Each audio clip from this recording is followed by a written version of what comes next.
कर सकते हैं। तो दोस्तों, सीरियल अनुपमा में आज के एपिसोड में दिखाया जाएगा कि अनुपमा को बेहोश होता हुआ देख काव्या और वनराज दोनों परेशान हो जाएंगे। तो काव्या उसे कह रही होगी कि मुझे नहीं लगता है कि अनुपमा ने हम दोनों को साथ में देख लिया हो, ऐसे ही बेहोश हो गई होगी। तभी वनराज काव्या पर गुस्सा करेगा और कहेगा कि तुम अभी बंद हो और यहाँ से निकल जाओ और तुम्हारी जिद की वजह से सब कुछ बर्बाद हो जाए। इससे पहले तुम ही यहाँ से चली जाओ और मैं अभी अपनी बीवी को संभाल लूंगा। तुम अभी के अभी यहाँ से निकलो। तो वनराज का गुस्सा देखकर काव्या वहाँ से भागी भागी सी जा रही होगी। दूसरी तरफ बासव को कह रही होगी कि आप सब लोग फोटो खींचना बंद करो और जिसकी शादी है वह कहाँ पर है। तभी जिग्नेश वहाँ पर आकर कहेगा कि मैं तो यहीं पर हूँ। तभी बा उसे कहेगी कि शादी तुम्हारी नहीं हुई है बल्कि वनराज और अनुपमा की हुई है। तो वही देविका जब नीचे आएगी तभी वहाँ पर अनुपमा को नहीं देखेगी,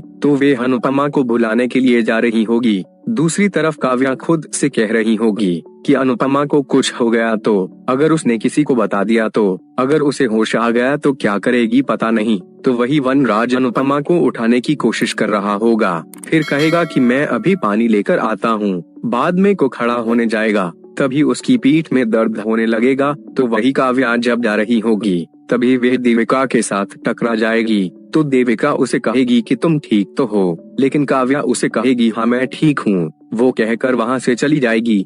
तो वही देविका अनुपमा की कमरे की ओर जा रही होगी। तो वही काव्या जब हॉल में पहुँच जाएगी तभी सभी लोग हंसी मजाक कर रहे होंगे। तभी काव्या वहाँ से चुपके से निकलने की कोशिश करेगी। तभी वह राखी के साथ टकरा जाएगी।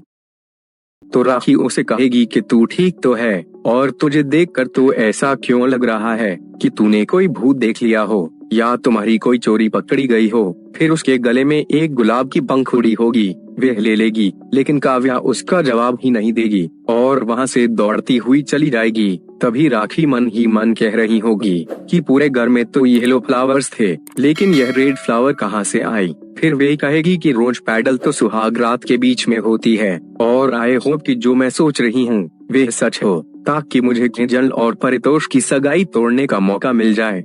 तो वही देविका अनुपमा के पास पहुंच जाएगी। तो उसे बेहोशी देखकर वे चौंक जाएगी। फिर वे कहने लगेगी कि अभी तक तो वे बहुत ही खुशी, लेकिन अभी क्या हो गया। फिर वे वनराज को कहेगी कि तुमने ऐसा क्या किया। तभी वनराज भी उसे कहेगा कि अभी तुम चिल्लाओ मत, क्योंकि यह मेरा घर है। लेकिन देविका उसे कहेगी कि जो बेहोश हुई है वह मेरी फ्रेंड है। मैंने अभी बाहर काव्या को भागते हुए देखा और यहाँ आई तो अनु बेहोश है। इन सब का मतलब क्या है? क्या किया तुम दोनों ने मिलकर अनु के साथ? तभी वनराज उसे कहेगा कि मैंने कुछ भी नहीं किया। तो देविका कहेगी कि तो अनु की हालत कैसे हुई और तुम मुझे एग्जैक्टली बताओ कि यहाँ पर क्या हुआ था। तो वही काव्या जब जा रही होगी तो वे लास्ट में नंदिनी के साथ टकरा जाएगी, लेकिन काव्या वहाँ से जाने की कोशिश करेगी। तभी नंदिनी उसका हाथ पकड़ लेगी और कहेगी कि आप ऐसा काम ही क्यों करती है जो बात भागना पड़े, और मुझे बताओ कि आपके चेहरे का रंग क्यों उड़ा हुआ है,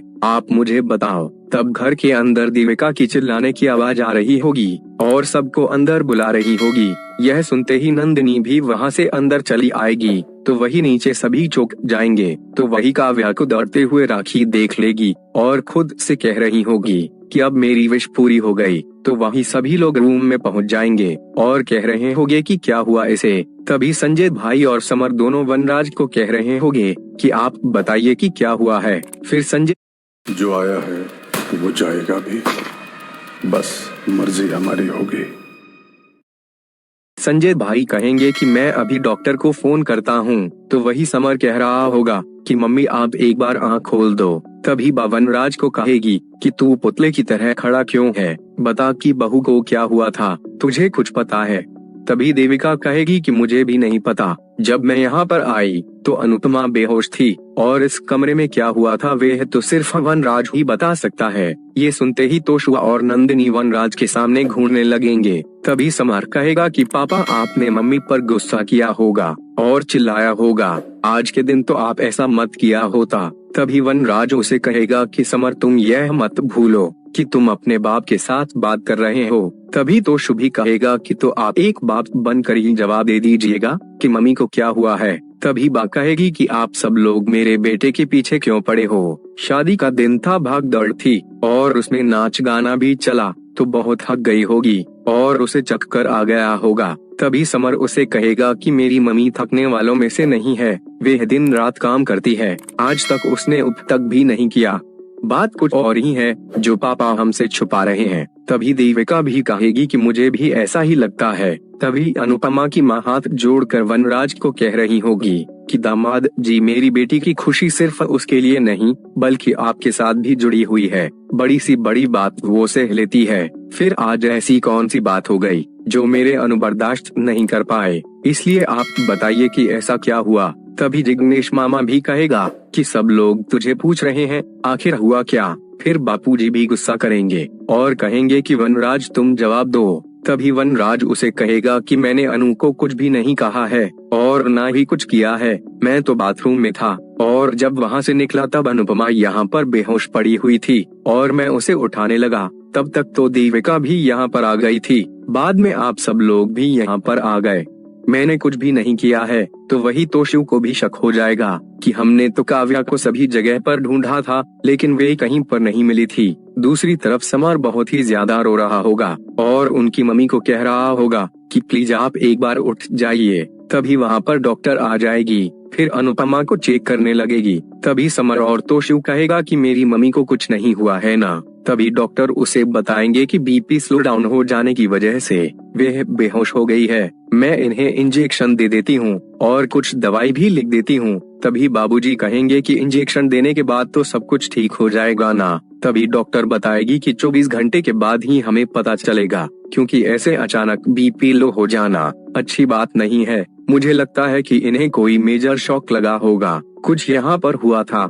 फिर डॉक्टर कहेगी कि इंजेक्शन दिया है लेकिन अभी वह सोती रहेगी, उसके बाद कोई जरूरत पड़ेगी तो फिर से मुझे बुला लेना। फिर डॉक्टर वहाँ से चली जाएगी। फिर समर कहेगा कि डॉक्टर ने बोला है कि इसे मेजर शॉक लगा है, तो पापा ऐसा क्या हुआ है तो आप बता नहीं रहे हो। तभी वनराज गुस्से में कहेगा कि मैं एक ही बात कितनी बार रिपीट करूं, तुम्हें समझ में नहीं आता है कि मुझे कुछ भी पता नहीं है। बाद में देविका कहेगी कि अनुपमा के साथ सबको यहाँ पर नहीं रहना चाहिए, आप सब लोग नीचे जाइए, मैं अनुपमा के साथ ही हूँ। तभी समर कहेगा कि मैं कहीं पर नहीं जाऊंगा, मैं यहीं पर ही रहूंगा। तो देविका कहेगी कि यहाँ पर रहना कंफर्टेबल नहीं है, आप सब लोग नीचे जाइए, मैं यहाँ पर उसका ध्यान रखने के लिए हूँ। बाद में दिखाई जाएगा कि अनुपमा की माँ कह रही होगी कि मेरी बेटी कितनी खुश थी, पता नहीं किसकी नजर लग गई। यह सुनते ही वनराज परेशान हो रहा होगा। बाद में सभी लोग बाहर चले जाएंगे। तभी राखी कह रही होगी कि अभी यहाँ रहने से ही कोई फायदा नहीं है।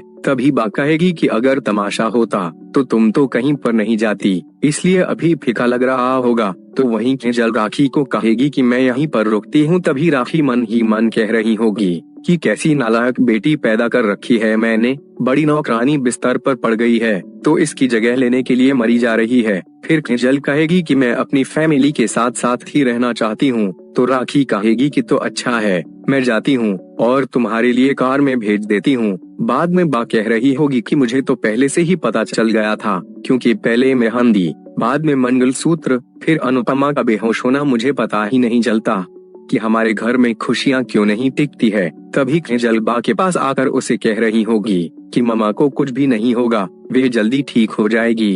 तभी बा कहेगी कि अगर बहू को होश आ जाए तब ही जान में जान आएगी। तो वही बापूजी कान्हा जी के सामने हाथ जोड़कर कह रहे होंगे कि अगर मेरी बेटी को कुछ हो गया तो मेरा भरोसा आप पर से उठ जाएगा। अब आप एक बाप की विनती समझो या फिर धमकी, आपकी मर्जी। दूसरी तरफ दिखाया जाएगा कि देविका जब अनुपमा के पास बैठी होगी तभी वे पानी लेने जाएगी। तभी उसकी पैर में ईयररिंग आ जाएगी। फिर वे हाथ में लेकर देखेगी तो काव्या ने जो पहनी होगी वही होगी। तभी आज का एपिसोड खत्म हो जाता है। कल के एपिसोड में दिखाया जाएगा कि अनुपमा को होश आ जाएगा। तभी वहाँ पर वनराज आ जाएगा तो उसे देखकर अनुपमा को सभी बातें याद आने लगेगी और वे वनराज को धक्का मारकर वहाँ से नीचे गिरा देगी। तो दोस्तों, आपको क्या लगता है, क्या अनुपमा सारा सच सबके सामने बता देगी या फिर नहीं? आप हमें कमेंट करके बताइए।